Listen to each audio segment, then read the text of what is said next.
Life will always find a way to drag you under and challenge you. So, you've got to learn to swim like a bastard.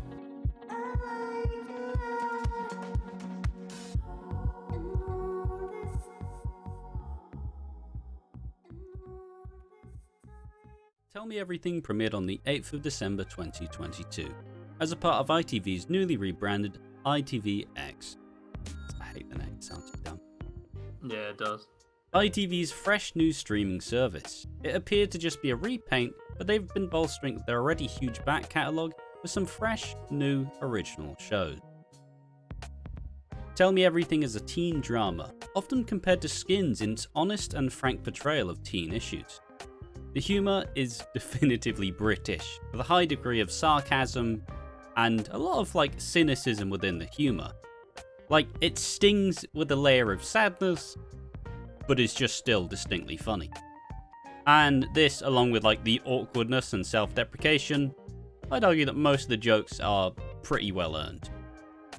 The show deals with a lot of mental health issues and tackles it in a modern day. A world now dominated by social media and technology, we slowly realise that beneath the facade, we have our cast of teenagers figuring out just who they are and what they want to be.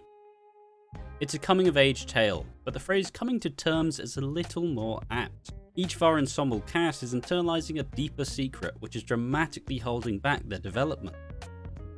Whether they're intentionally harbouring it deep down, or blissfully unaware that this is how they feel. How they react to this manifests in completely different ways though. Only as we get to know these characters more, we realise that some of their coping mechanisms and behaviours are out of character. Nothing to do with them paying us auto service to wank him off for a tenner then, was it? Beg your pardon? I'm joking. You know what it's like. Starting the show, we meet Jonny Murphy with a chilling opening to his monologue, where for a moment he starts to comprehend how he's feeling before shutting it down and talking about his pressure to go out and have fun with his friends. He feels he is the life and soul of the party and cannot let his best friends down. The cheery, upbeat part feels like the start of a standard coming-of-age romance film, as he's hoping to get a girl's attention, but she doesn't even know his name. She doesn't even know his name! His bus gets crushed by his dad, who asks if he's okay, and we see his pretense slip like in the opening. It appears that his dad is the only one who actually realises the depths his head resides in.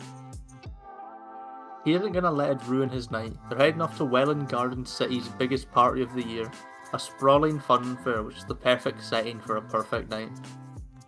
It's an intriguing setting for this party because it reminds us of the small town setting, which a lot of people can relate to, the boring reality of living in an ultimately unchanging suburban shithouse, where beyond a young age you've done all of the fun things, so you have to create your own entertainment. Meeting the best friends Lulu and Neve, or Louis and Femi, with Jonny being the glue that binds them all together. Neve is the overachieving student with overbearing parents, and Louis is the socially awkward kid who fundamentally has been left to raise himself.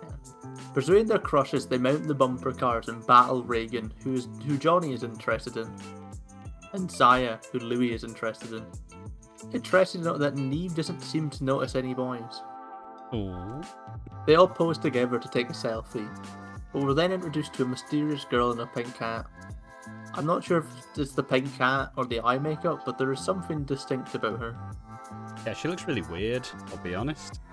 I don't know if they specifically framed it to make her look like she doesn't fit in, but she does not fit in whatsoever. Well, yeah, but she's designed to be the outside character, isn't she? Yeah. So, good choices by the framing and shit. It's just, she's so fucking unique. She doesn't look like anybody else there.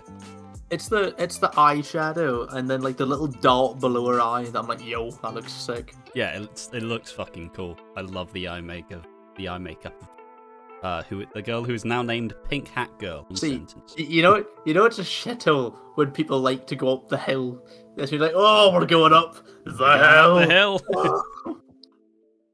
Jonny and Neve mess up their and Louis' chances to go up the hill with Reagan and Zia by getting egged out of their nuts and riding down the slide half naked for some reason. Well, they said they weren't gonna go too wild. They're not fully naked.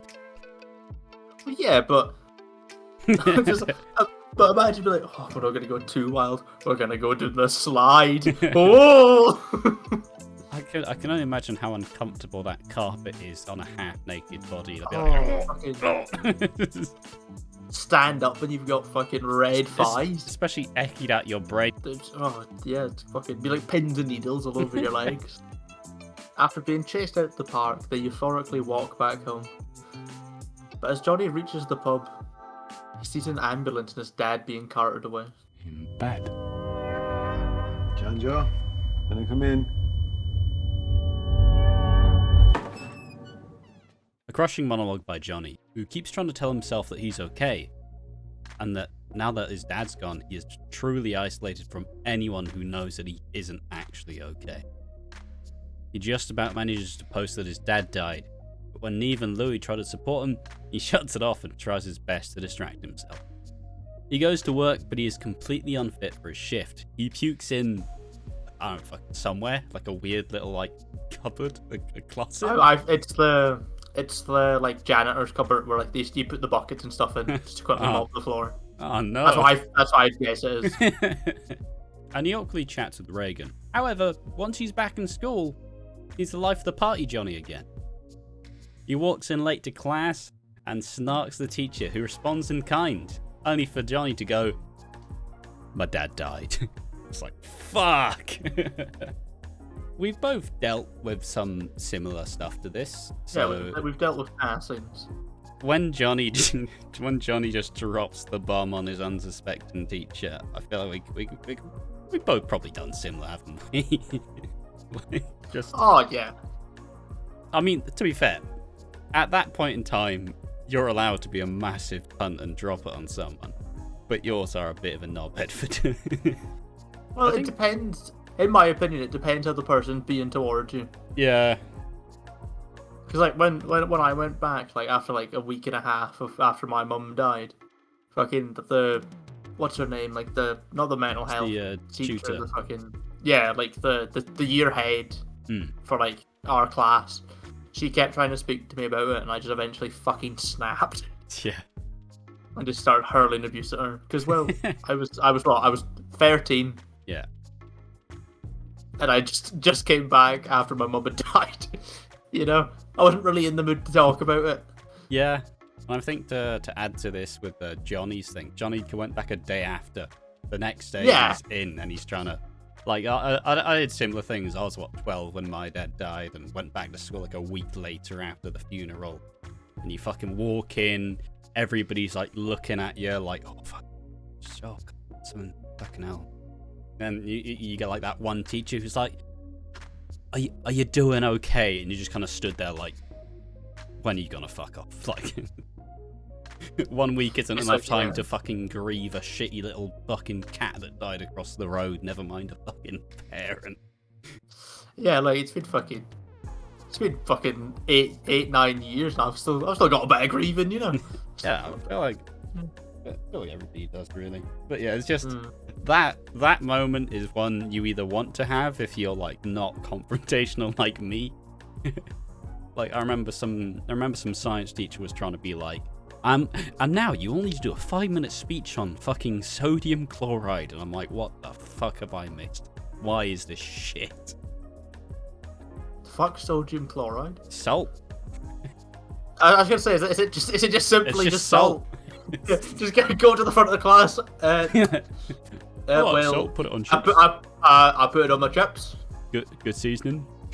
I put it on me chicken. It may have been like talk about like an element on the periodic table. Yeah, no, but it's just I love the idea. I love the idea. It goes well with pepper. To be fair, I think the issue is I'd never actually dropped the like, yo, my dad fucking died like a week ago. But I did just kind of go, yeah, I feel like, oh yeah, I've been through a lot lately, so. And he's like, well, you should get over it. And I'm just kind of sat there like, homie. Oh god, I would have thrown so much abuse at him. Yeah.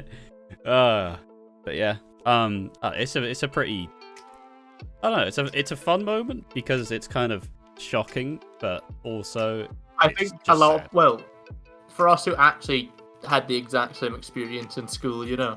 Yeah. Like, it's kind of like, oh shit, I did that. That's me. You know? It's like, yo, that's me. My other favourite bit about this is before Jonny actually walks in, you have Louis and Neve just sat there talking, and then Louis's like, I still miss him, man. And then Neve's like, what? It's not your dad. And then Louis's like, I don't know if I can handle it. Also, if Louis doesn't turn out, like, he's the character who I just see being gay before the end of the series. I don't know what it is. I just picture him to try fuck Jonny by the end of the series. Sound. We shall see. Once again, Jonny tries to shrug it off whilst he's with his friends, but when he's left alone, the grim isolation creeps in. Heading to the council, we see the pink hat girl, whose dad is apparently dead too. Snap. He smiles and nods and breaks out of the counselling session. Distracting himself, he invites Reagan to his dad's funeral. This scene veers pretty much towards like the second-hand embarrassment. Like, it's really like, oh hey, you want to go on a date? Yeah, it's to my dad's funeral. Yeah, but be there though, please. What do you say? Oh, like, somebody invited you to their dad's funeral. Imagine you just went, nah, I'm alright. No. Yeah, it's really, like, kind of uncomfortable. But, you know, Reagan's not a fucking robot. Like, she can clearly tell that something's pretty wrong with Jonny at the minute, so you do the best you can. The funeral commences, and he's made to engage with all the guests. The most interesting being Orla, one of his cousins from Ireland, who wants to pump him. How old are you now? I'm 16. All grown up. Bet you look better in your pants now. But they're only second cousins. Well, it's Google, is that legal in the UK? Surprised to hear it's completely legal in the UK. Neve and Louis turn up, but are understandably put off by Jonny's attitude. Jonny posts a selfie to social media, smiling with a caption, "Fun, all." For fuck's sake. It's just so unreasonable. And one like little quickfire thing, because a lot of shit happens at the funeral. First and foremost, Pink Hat Girl shows up for some reason. Love the funeral. Louis' stepdad is Nigel Harmon, who, some people remember he played a character in EastEnders, and he was a proper hardbed. He's a proper hardbed. I was gonna say, you've made him sound like he's actually done something achievable in his life. No. Neve is envious of her sister. Jonny is still distracting himself by trying to talk with Reagan. And very desperately trying to make her stay longer at the funeral. Yeah, have a beer. Have two. How many funerals you been to? How often does your friends and family die? Neve meets Orla, who tells her Jonny wasn't in Ireland over the summer, which was his cover story for not leaving the house. Meanwhile, Jonny tries to kiss Reagan, who has been desperately trying to leave the whole time and is being picked up by her girlfriend. Oh. Poor lad. This causes a scene, so he heads back into the pub, but is confronted by a second cousin Orla. They quickly decide that it's not wrong to shag, and get caught out by his mum whilst Jonny is balls deep at the bar side inside his second cousin. Oh, fucking hell. This whole scene is amazing, but also very wrong. Because the way Orla approaches him is fucking nuts. Because Jonny, he's drunk as fuck, but he's still trying to be reasonable. And he's like, oh, isn't this like wrong? You know, I'm really emotional right now. And she's like, no, it's harder. And I'm like, fucking hell, Orla. It's also the way Jonny just goes, fuck it. I'm no expert. Fuck it. This is the one scene that I feel like everybody's probably gonna remember from the show. Oh, definitely. Just because it's nuts.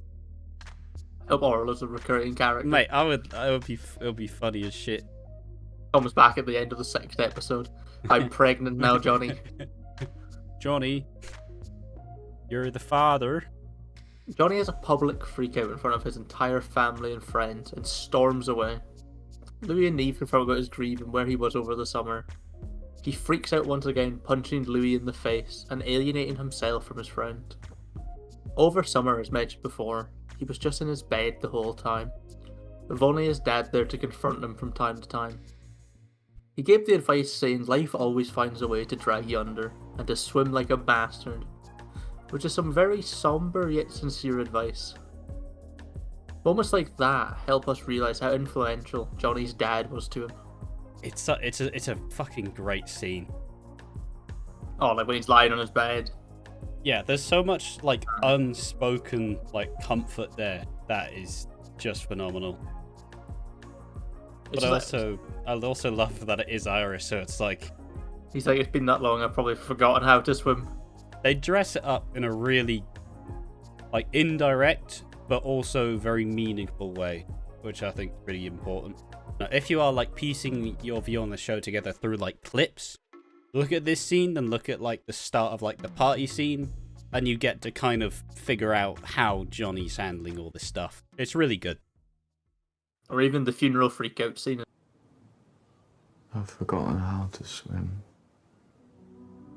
It's too hard. I'm drowning. Johnny finds himself atop a clock tower, contemplating about jumping down and ending his life. But Pink Hat Girl appears and prevents him from immediately jumping.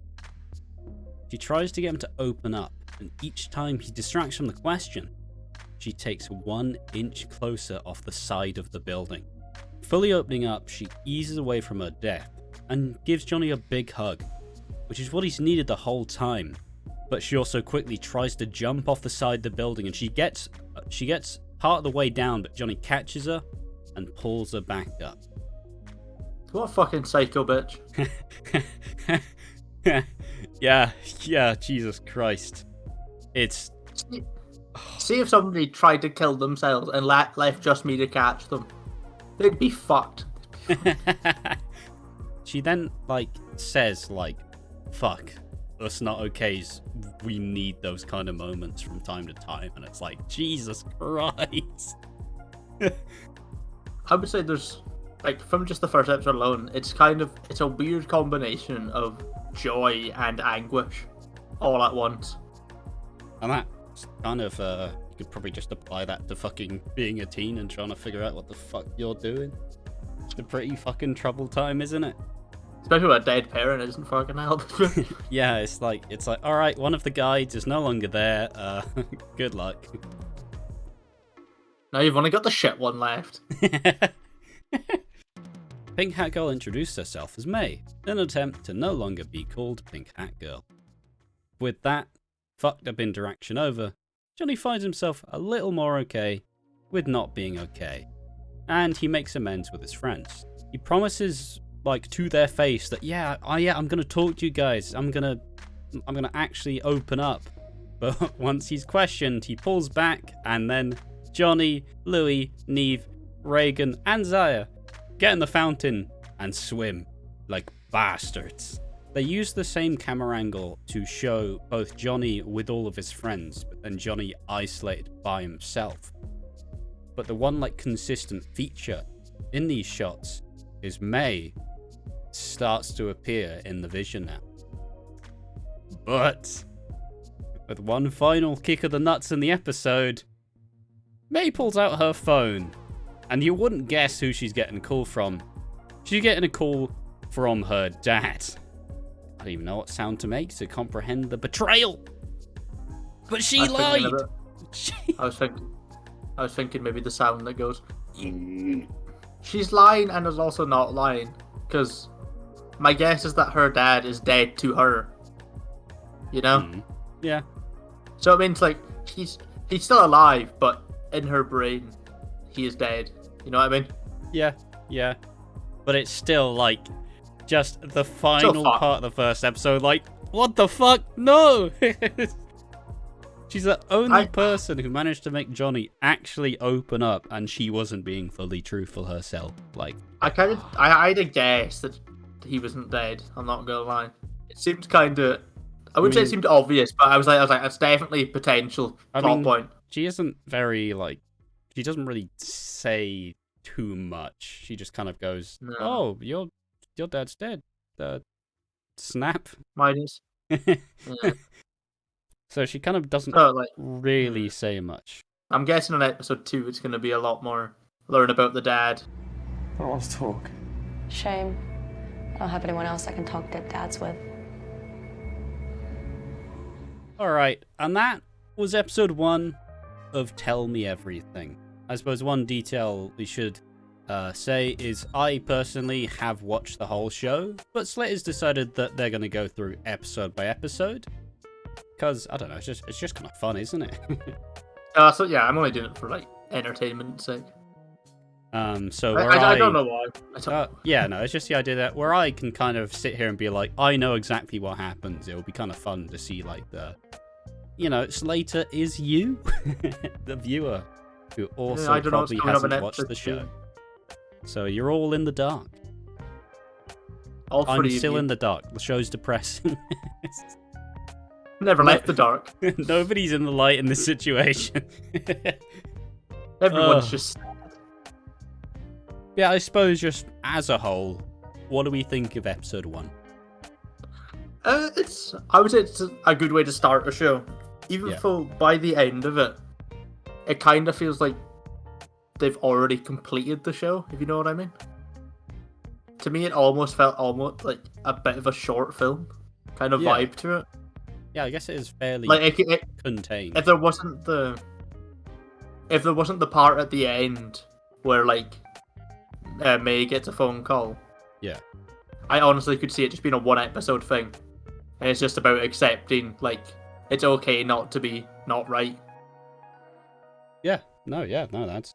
I do agree. I found that as well, because fundamentally, you don't necessarily become easy with it. It doesn't get easier to deal with, but it does kind of feel done. Yeah. But until that fucking plot hole, we're just what? Well, not plot hole. Until that plot hook, where you're just what the fuck? No. What's the word? Cliffhanger. Yeah. That's the just word. What the fuck do you mean? She's got a dad. Because I was yeah, they're playing in the fountain. Makes sense. It could easily make sense to end it here. Yeah. Overall, really good episode. Yeah. No, if anybody ever wanted to make a pilot fucking episode, fucking copy that like a fucker. Oh that was it's the a perfect pilot. first episode. I would argue. I would say what scale are we gonna do this on? Give me a scale. It's out of 10. I would probably give that easily a 9 out of 10. Me too. I didn't expect to enjoy it as much as I did. You can tell when a show has been handcrafted and tweaked, the micro has been tweaked to try and make it a fantastic show. Because there's so many elements that blend together beautifully. The writing and the actors actually talk and act the way kids do as well. Yeah. Teenagers do. So it makes it feel a lot more believable. It also carries that idea that everything's bigger than it is. Johnny's 15. And he's 16. Everything feels so much larger than it is. But that's also kind of how it is growing up as a fucking teen, riddled with your fucking hormones and your issues in your head. When you look back on it, you think this is pretty fucking good. The way they use music and sound is pretty spectacular. When Johnny's just when he's in his own head space and he has the ringing. He has the ringing and the really bleak voiceover. Yeah. I suffer from tinnitus. So the ringing, I genuinely the first time the ringing happened in the show, I had to take my headphones off because I thought it was in my own head. That's how good the sound it sounds for it, you know? Yeah. Also, I like how it also subverts expectations because, it starts off, it's I'm gonna... Well, no, it starts off with a really, kind of bleak, opening monologue. Where Johnny doesn't sound like Johnny. He just sounds like he's in his own head. and that's well done. But then it kind of cuts to the like cheery, like, yeah, I'm gonna go to the fucking, I'm gonna go have a party, I'm gonna have a great time, and I'm gonna go meet this girl who doesn't even know my name. And it's like, oh, it's really like hyped up. It's like this classic like coming of age. Oh fuck, the dad's dead. Jesus Christ. Just goes from like, it goes from bleak to happy to still, like you said, joy to anguish, pretty much. Yeah. It is good how, like, it feels like there's two different versions of Johnny. Yeah. There's the like happy child who's like wants to like have fun and play. Yeah. Like Then there's the mentally destroyed one who just wants to lie and just do nothing. Like he's doing his best to work with what he's got. Basically, if I had this kind of show as a teen, I genuinely imagine it would have somewhat helped to kind of recognize that these are like some issues that people have. Yeah, like it's not just me. Yeah, like it would have been a pretty, I don't think it would have been comforting, but it definitely would have been one of the shows that I would have just had on like my list. Like I watch this like once a year, and this kind of helps me kind of process everything that's going on. It's on the same kind of level as In-Betweeners was for us back in the day. Yeah, I would say. It's that, like, because it's like, it's a very honest type teen fucking thing. Like, you have the dumb shit-eating humor, you still have that, like, grounded reality that most teenagers are just trying to avoid. And, well, hopefully it continues through the show. Yeah. That's all I can really hope for, going into episode 2. I think it's also interesting and really good to have it in the world where, you know, mobile phones are just social. There's usually a lot of social pressures. You can pretty much be always online. You know, I think that kind of overbearing nature doesn't really get explored as much. Well, I think it's just because it's such a vital part of society nowadays. It's one of those things people don't want to think that we do too much. We want it just to be normal. Yeah, and you know? I think that's also a very important aspect of it. Even like the last set, I'd say Skins was another show that kind of dealt with similar stuff, but that was in like the kind of 2008-ish kind of period. So 2000s, yeah. like burner phones weren't, still yeah, exactly. all being used. Like still had the flip phones. It wasn't like the phones were shit. Pretty much, they just basically worked. But you know, like if you had a camera, it was cool, you know. I also just think it introduced to the characters really well. Obviously, the main focus was Johnny. I feel like you need all the other characters too. Oh yeah, for sure. It wouldn't have worked if it was just Johnny. But I think it's set up enough of the like character points of all the characters. Like it's set enough of the like traits to kind of be like, oh, yeah. I feel like how's this one gonna go? Yeah, it'll just expand as the show goes on. Yeah, I suppose. Did you have any like outlandish predictions other than the Louis potentially? All right, gay? yeah, Louis. I would say bi at most. Okay. I don't know what it is. He just seems to have. He's just being built towards that character, and it wouldn't surprise me if Louis' dad also died. Well, I reckon it'll turn out that Mai's dad is. It'll be the whole point I made earlier, where it's her dad isn't dead. He's dead to her. Yeah. And she just hates him. And it'll probably be something like he cheated on his mom, or was having a mistress, or something like that. All right. You know, something along those lines. That's kind of my guess. Yeah. Or perhaps when season 2 comes out, it'll be fun we can to look go back and essentially be like, okay, so this is what you thought. How right or wrong were you? That's just like quick theories. I reckon going into episode I reckon when I learn more in episode 2, I can probably come up with a lot more stuff for more of it. You know? Yeah, and that was our little summary of the first episode of Tell Me Everything. I think we can both pretty happily say you should watch it. Yeah, I would say it's a really enjoyable show. If you want to have a bit of fun like Slater's having with watching it like by week, like you should do that as well, and you know, say what you think, see about any of like the character arcs or the story, or if not, feel free to just kind of let it rip in the comment section. Just kind of say what you think, say what you feel. because it's a good show and the mental health focus is pretty important in this day and age. And otherwise, we have been easily entertained. I've been Ash. I've been Slater. Make sure to join us next week for episode 2 of Tell Me Everything.